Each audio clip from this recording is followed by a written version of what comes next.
Akrobat legislasi. Merevisi jumlah undang-undang dengan cepat, minim prestasi, bermakna dari publik, dan menghadirkan sejumlah ketentuan baru yang memicu kontroversi. Hal itu yang belakangan ini terlihat dari proses revisi jumlah undang-undang. Seperti revisi Undang-Undang Nomor 24 Tahun 2003 tentang Mahkamah Konstitusi, Undang-Undang Nomor 39 Tahun 2008 tentang Kementerian Negara, hingga Undang-Undang Nomor 32 Tahun 2002 tentang penyiaran. Materi revisi yang ditampilkan juga dengan mudah memunculkan dugaan bahwa hal itu lebih banyak untuk mengamankan pemerintah ke depan atau mengakomodasi kepentingan para elit politik saat ini.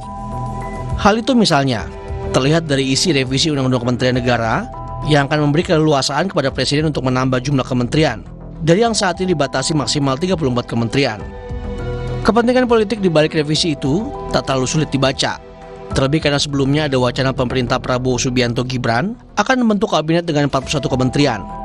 Kepentingan politik para elit politik juga terlihat dari materi revisi Undang-Undang MK yang akan mengatur ulang masa jabatan Hakim Konstitusi, atau merevisi Undang-Undang Penyiaran yang antara lain mengatur tentang penayangan liputan investigasi.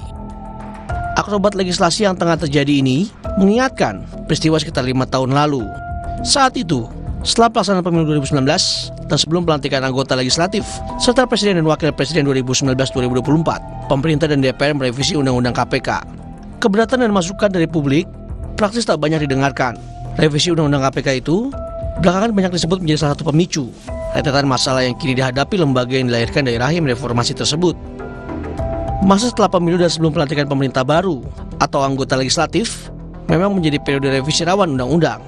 Pasalnya, pada periode itu, praktis sedikit sekali risiko politik yang harus dihadapi pemerintah dan DPR sebagai pembuat undang-undang. Saat mereka merevisi undang-undang, ini karena pemilu sudah terlaksana, dan sebentar lagi mereka akan mengakhiri atau menambah lagi periode jabatan.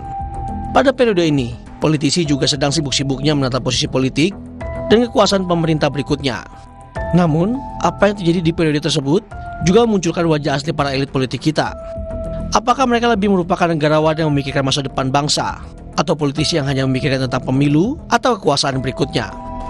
Saat ini juga waktu yang tepat bagi para elit politik untuk memikirkan apa yang akan dikenang rakyat terhadap mereka. Jika boleh berharap, akrobat revisi sejumlah undang-undang belakangan ini jangan sampai membuat publik semakin yakin dengan pernyataan penyiar Jerman, Friedrich Schiller, yang sering dikutip oleh Bung Hatta, bahwa sebuah abad besar telah lahir, tetapi ia menemukan generasi yang kerdil.